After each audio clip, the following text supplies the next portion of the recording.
무언극 하나를 시작하면서 소개해 드리려고 하는데요. 무언극 제목이 의자입니다. 의자.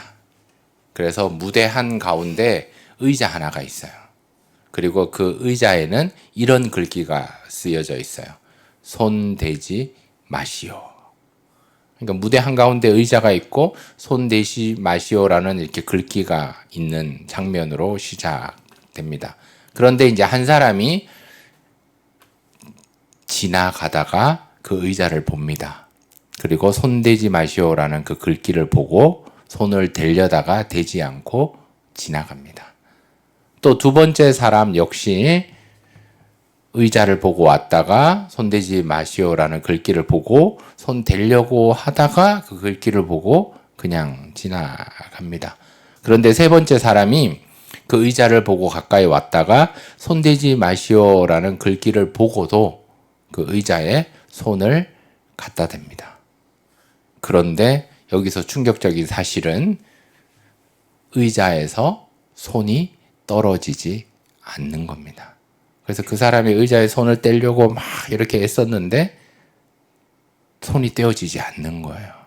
그래서 지나가는 사람들에게 도와달라고 막 요청을 합니다. 그러니까 한 사람이 도와달라고 요청하니까 뭐지 하고 왔다가 그냥 가버리고, 두 번째 사람에게 막 도와달라고 손이 떨어지지 않는다고 얘기를 하니까 두 번째 사람이 손을 떼려고 막 도와줍니다. 그러다가 떼어지지 않으니까 또 그냥 가버립니다.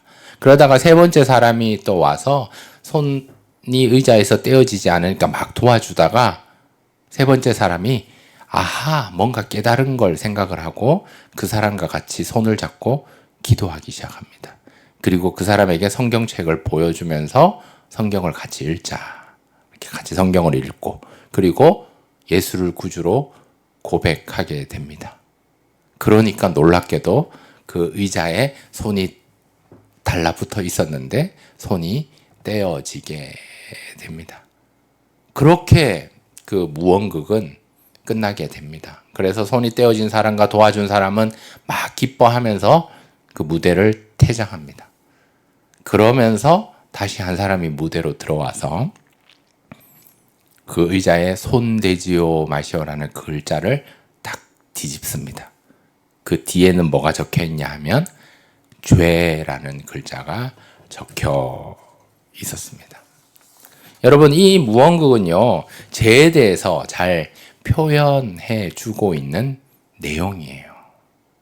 손 대면 안 되는데 그게 죄인 줄 모르고 손 댔다가 손이 떨어지지 않는 그런 모습처럼 우리가 쟤는 좀 멀리 해야겠구나, 쟤는 손 대지 말아야겠구나 라는 생각이 드는 무언극입니다. 마찬가지 아닙니까? 우리가 범죄하는 그 순간 이게 죄가 우리 안에 들어오는 거죠. 죄의 삭은 사망인데 우리가 죄가 들어와서 우리가 사망에 이르게 되었습니다. 여러분, 죄가 무엇입니까? 죄는 하나님을 믿지 않는 게 죄입니다. 불신의 죄입니다. 죄는 하나님의 말씀을 지키지 않는 게 죄입니다. 불법입니다. 죄는 선을 행하지 않는 것이 죄, 불선입니다. 죄는 의인 줄 알면서도 옳고 그름을 분별해서 의를 선택해야 되는데 그거 하지 않은 불의는 역시 죄입니다. 여기에 우리가 걸리지 않은 게 없습니다. 다 걸린다는 거예요. 다시 말해서 저와 여러분은 죄에서 자유할 수 없는 존재입니다. 그렇지만 우리는 그 무언극에서 이야기한 것처럼 죄에서 손을 뗄 수 있다라는 거예요. 기도를 통해서, 말씀을 통해서. 오늘 말씀의 제목에 의하면 행위가 아니라 믿음으로 가능하다라는 것을 우리는 기억해야 합니다. 그럼에도 불구하고 우리들은 어떻습니까? 또 범죄합니다. 또 손대지 말아야 되는, 또 손을 대는 거예요. 또 그 떼어야 되는데 잘 떼지 못하는 거예요. 또 불신으로, 불법으로, 불선으로, 불의의 모습으로 불순종하면서 하나님 안에서 범죄합니다. 이때 이제 기억해야 되는 것은요, 무엇이 죄인지, 무엇이 손을 대면 안 되는 것인지를 우리는 잘 분별할 수 있어야 합니다. 그것은 한마디로 얘기하면 오늘 로마서에서는 율법이다라고 얘기를 합니다. 율법으로는 죄를 깨닫게 한다라고 로마서 3장에 나와 있어요. 그리고 갈라디아서 3장에서는 율법이 저와 여러분을 그리스도께로 인도해주는 이제 초등 교사와 같다라고 말씀하고 있습니다. 다시 말해서 하나님의 말씀을 통해서 우리는 죄를 깨닫게 됩니다. 옳고 그름을 분별하게 됩니다. 어디에 손을 대면 안 되는지를 알려줍니다. 이 율법의 기능이 있다라는 거예요. 율법으로서는 구원을 얻는 것이 아니지만, 율법으로서 우리가 의롭게 되는 것은 아니지만, 율법으로서는 죄를 깨닫게 하기 때문에 우리는 죄를 잘 분별해서 죄로부터 좀 떨어지고 멀리하고 자유할 수 있어야 합니다. 그런데 성경에는 우리가 생각으로 짓는 죄도 범죄다, 마음으로 짓는 죄도 범죄다라고 이야기를 합니다. 심지어 기도하기를 쉬는 것도 죄다라고 이야기를 하고 있습니다. 그러니까 우리가 죄 문제에서 자유할 수 없다라는 거예요. 그렇지만 우리들은 하나님의 말씀으로 죄를 잘 분별하고 깨달을 수 있어야 합니다. 그리고 여러분, 여기에 복음이 있어요. 좋은 소식이 있어요. 이 죄 문제를 우리 주님께서 해결해 주셨습니다. 하나님께서 우리를 사랑해 주시기 때문에 이 죄 문제를 해결해 주시고 끊임없이 우리들에게 사랑으로, 은혜로, 많은 것들로 공급해 주신다는 사실입니다. 하나님께서 해결해 주셨고 많은 것을 공급해 주면서 우리가 감사하며 찬송하며 예배하며 살아야 되는데, 그럼에도 불구하고 우리들은 또 범죄하는 거예요. 또 반복해서 손대지 말아야 되는 것을 또 손댄다라는 거예요. 그거 떼야 되는데 못 떼니까 또 넘어지기도 하고 하나님과 단절되고 또 멀어지게 됩니다. 그럼에도 우리 하나님께서는 저와 여러분을 사랑하셔서 끊임없이 공급해 주시고 제 문제를 해결해 주십니다. 그러면 우리는 어떻게 하겠습니까? 하나님 주신 믿음으로 제 문제를 해결해 주신 거에 대해서 감사해야 되는 거죠. 제 문제 해결해 주셨기 때문에 그것을 받아 누리고 평강을 누리며 자유해야 한다라는 거예요. 하나님 날 사랑해 주셨구나. 우리가 아직 죄인 되었을 때에 그리스도께서 십자가에서 피 흘려 주심으로 우리의 죄 문제를 해결해 주셨구나. 여전히 우리를 사랑하고 계시는구나. 우리의 범죄한 때문에 우리 주님께서 내어줌이 되셨구나. 그가 찔림은 우리의 허물이요, 그가 맞으면 우리의 상황을 회복시키기를 원하시는 주님의 마음이구나. 이거 기억하면서 주님 앞에 감사하면서 나와야 되는데, 안타깝게도 저와 여러분은 또 넘어지고 또 범죄하고 또 손대지 말아야 되는데 또 손대서 또 죄의 구렁텅이에 빠져서 사는 연약한 모습이 있다라는 거예요. 그래서 여러분, 우리가 읽어보진 않았지만 우리 로마서 1장 18절 그 이후부터 이 3장까지 내용을 보면 예수님이 필요하다. 죄를 깨닫게 하는 것도 율법이지만 이 죄 문제를 해결해 주시는 예수님에 대해서 구체적으로 이야기하고 있습니다. 그래서 로마서 1장 18절부터 32절까지의 내용을 보면 이방인들의 죄를 굉장히 낱낱이 고발하고 있어요. 이방인들이 이렇게 많은 죄를 지었다. 그리고 로마서 2장에 와서는 유대인의 죄악을 언급해요. 유대인 그리스도인들을 향해서 너희들도 죄인이다. 이런 죄를 범했다. 너 회개해야 된다. 죄를 깨달아야 된다. 행위가 아니라 믿음으로 나와야 된다라고 말씀하고 있습니다.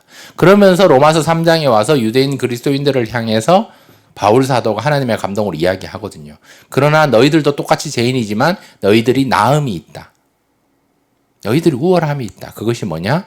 하나님의 말씀을 맡았다라고 얘기를 합니다. 이게 로마서 3장 앞부분의 내용이에요. 그러나 로마서 3장 9절 10절의 내용에 보면 다시 한 번 더 이야기를 합니다. 모든 사람이 다 죄인이다. 그래서 하나님의 영광에 이를 수 없다라고 로마서 3장에서는 말씀하고 있습니다. 그러면서 그 로마서 3장 10절 이후에 등장하는 것이 바로 예수 그리스도, 하나님의 한 의, 예수 그리스도를 이 땅에 보내주셔서 우리의 죄 문제를 해결해 주셨고 이 모든 것들을 화목제로 해결해 주셨다. 그런데 너희들은 이거 해결해 주셨는데 왜 자유하지 못하느냐? 감사와 찬양으로 나아가지 못하느냐? 너 왜 자꾸 믿음을 붙잡고 이거 하나님 주신 선물을 받아 누려야 되는데 왜 다시 율법으로 돌아가려고 하느냐? 다시 행함으로 돌아가려고 하느냐? 다시 할례로 돌아가려 하느냐? 라고 말씀하고 있는 상황입니다. 그래서 우리 오늘 읽었던 이 로마서 4장 1절에서 8절 말씀은 예수님으로 인해서 우리가 예수님을 믿는 그 순간 우리의 제 문제가 해결됐다.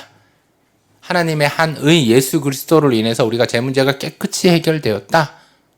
그러니까 우리가 믿음으로 의롭게 되었다.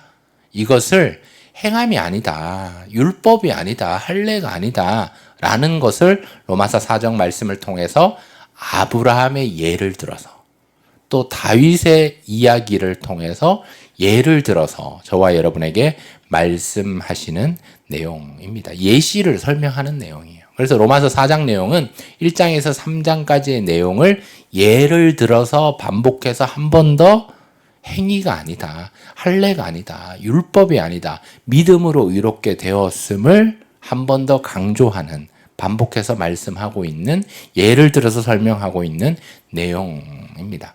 여러분, 창세기에서요, 하나님께서 아브라함을 불렀어요. 내가 너에게 복을 주겠다. 자녀를 주겠다. 그래서 아브라함이 하나님을 따라갑니다. 그때까지 믿음이 없어요. 그런데 창세기 15장 6절 내용을 보면 오늘 로마서 4장 3절의 내용처럼 아브라함이 하나님을 믿었다라는 내용이 창세기 15장 6절에 처음 나와요. 그때 하나님께서는 그것을 의로 여기셨다라고 말씀을 하고 있습니다. 행위로 의롭게 여기신 게 아니에요. 왜냐하면 창세기 15장 6절에 하나님께서 아브라함에게 하늘의 별들을 보여주고 너 자녀가 이렇게 많아질 거다. 너 지금 믿음이 성장하고 있다. 나 믿고 따라와라 라고 말씀했을 때 아브라함이 처음으로 믿었다라는 표현이 나왔을 때 하나님은 그 순간 그 믿음을 의롭다함으로 여겨주셨습니다. 그런데 아브라함은요, 여러분 아시다시피 창세기 17장에 할례를 행합니다. 이름을 아브라함에서 아브라함으로 바뀐다는 거예요.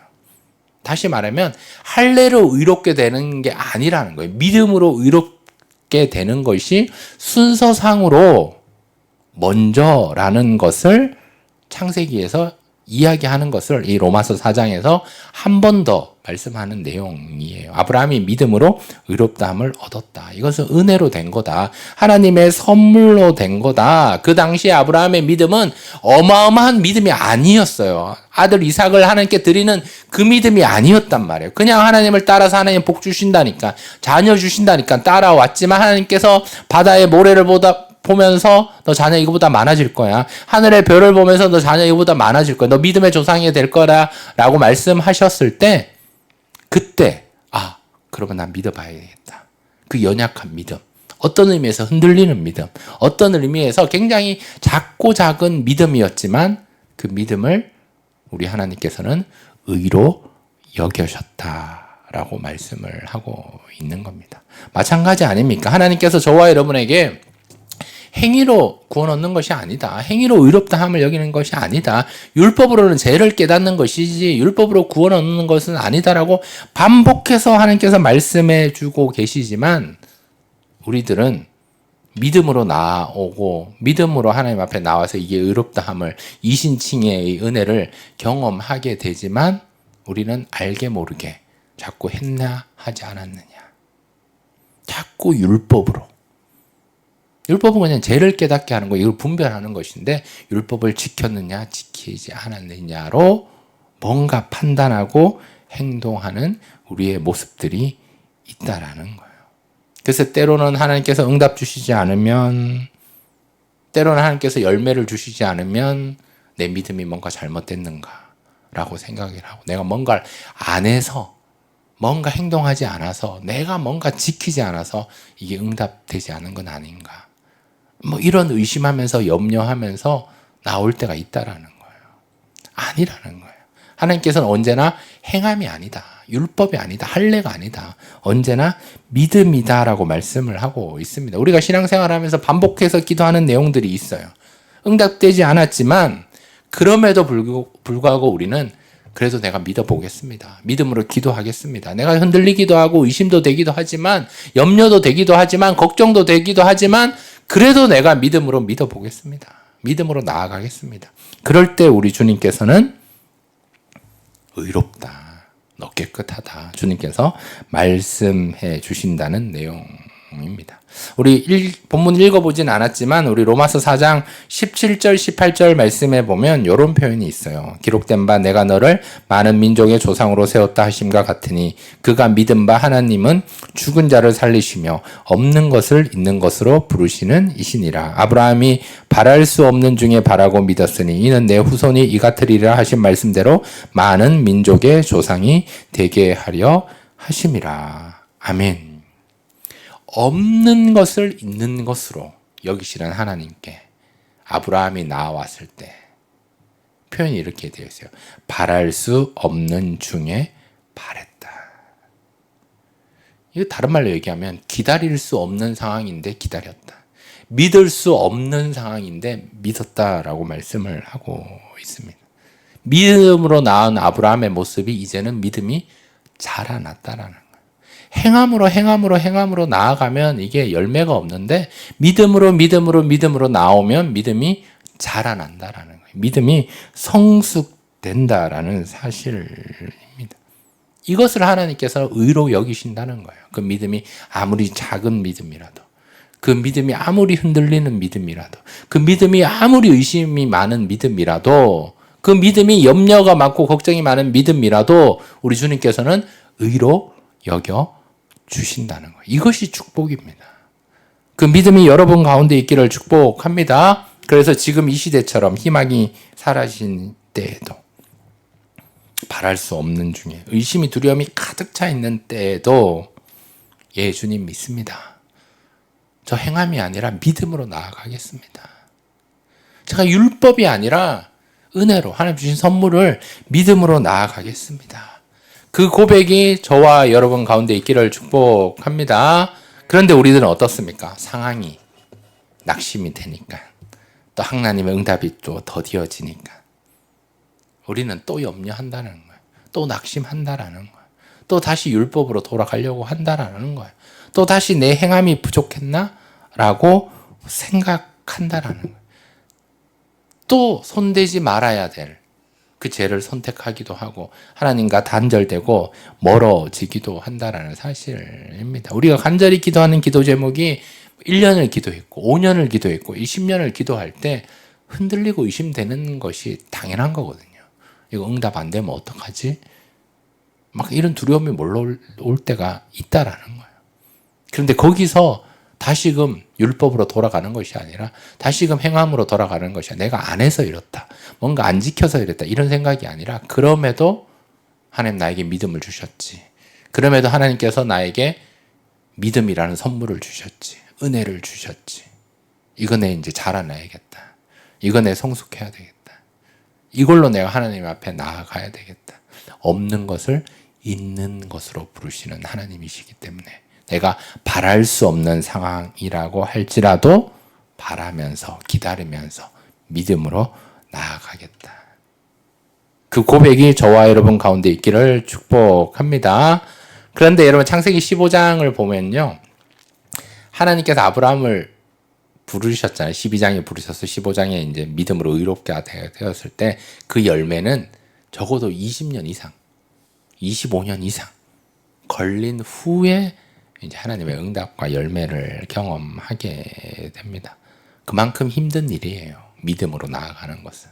그렇지만 우리는 끊임없이 믿음으로 훈련 받으면서 또 인내하면서 기다리면서 하나님의 때가 있구나, 하나님께서 가장 좋은 때에 주시겠구나 라는 그 믿음으로 하나님 응답에 대해서 확신을 가지고, 언제 이루어질지 모르지만 하나님의 시간과 우리의 시간은 좀 갭이 있기 때문에 모르지만 확실한 것은 우리가 행함이 아니라 믿음으로 나아갈 때 나를 의롭게 여기시는구나, 나를 기뻐하시는구나, 그 확신으로 넉넉히 이겨낼 수 있기를 축복합니다. 그래서 히브리서 11장 6절에는 이렇게 표현하죠. 믿음이 없이는 기쁘시게 못하나니. 믿음으로 하나님을 기쁘시게 한다. 그리고 하나님이 상 주시는 이심을 우리는 믿어야 한다라고 말씀을 하고 있습니다. 하나님의 상 주심을 우리가 믿음으로 나아갈 때 하나님을 기쁘시게 할 수 있음을 기억하며 우리의 믿음을 점검하고 우리의 믿음을 붙잡고 우리의 믿음 주심에 감사하며 이 믿음을 사용함으로 하나님께 영광 올려드리며 나아갈 수 있기를 축복합니다. 여러분, 하나님께서 아브라함을 의롭게 여기셨을 때 아브라함의 상황을 다 본 게 아니에요. 그냥 아브라함이 하나님을 믿음으로 고백하는 순간, 믿는 그 순간, 그것을 보시고 구원을 주시고 그것을 보시고 선물을 주셨다라는 사실을 기억하며 우리의 삶이 때로는 경건하지 못한다 할지라도, 때로는 우리의 삶이 하나님과 멀어진다 할지라도, 때로는 우리의 삶이 의심하고 염려하며 걱정한다 할지라도 선행으로서는 우리가 의롭게 될 수가 없기 때문에, 행함으로서는 의롭게 될 수가 없기 때문에, 율법으로서는 죄를 깨닫게 하는 것이지 죄에 대해서 자유할 수 없기 때문에 우리는 믿음으로 주님 앞에 나와서 의롭다함을 경험하는 저와 여러분이 되어야 하겠습니다. 두 번째는요, 우리 로마서 4장 우리 7절과 8절 말씀. 이것은 다윗의 고백. 이것을 바울이 이제 인용하는 건데요. 이렇게 되어 있습니다. 불법이 사함을 받고 죄가 가려짐을 받는 사람들은 복이 있고 주께서 그 죄를 인정하지 아니하실 사람은 복이 있도다 함과 같으니라. 아멘. 다윗은 죄 때문에 실패를 경험했어요. 뼈저리게 아프게 경험했습니다. 그런데 그것을 믿음으로 나아갈 때, 그것을 행함이 아니라 율법이 아니라 할례가 아니라 믿음으로 나아갈 때 하나님께서 그 죄 문제를 해결해 주시고 그때 그 모든 것을 하나님께 복을 받았다, 복이 있다라고 말씀을 하고 있습니다. 우리가 믿음으로 주님 앞에 우리의 죄 문제를 낱낱이 고백하며 회개할 때 주님께서는 그것을 인정하신다라는 거예요. 우리의 믿음을 인정하시고 죄 문제를 해결해 주시고 이 죄를 하나님이 기억하지 아니하시겠다라고 말씀을 하시면서 이것이 진정한 복이다라고 말씀을 하고 있습니다. 저와 여러분이 복된 것은요, 건강해서 복된 게 아니에요. 뭔가 행함이 있어서 하나님께 영광을 올려드리고 복된 게 아니에요. 하나님께서 우리에게 믿음을 주셨고 우리가 이 믿음으로 하나님께 기도할 때, 합심하여 기도할 때, 나를 돌아보며 하나님 앞에 기도로 나아갈 때 그것을 하나님께서 들으시고 복되다라고 말씀하고 있습니다. 이것이 진정한 하나님의 선물이고 은혜고 복인 줄 믿습니다.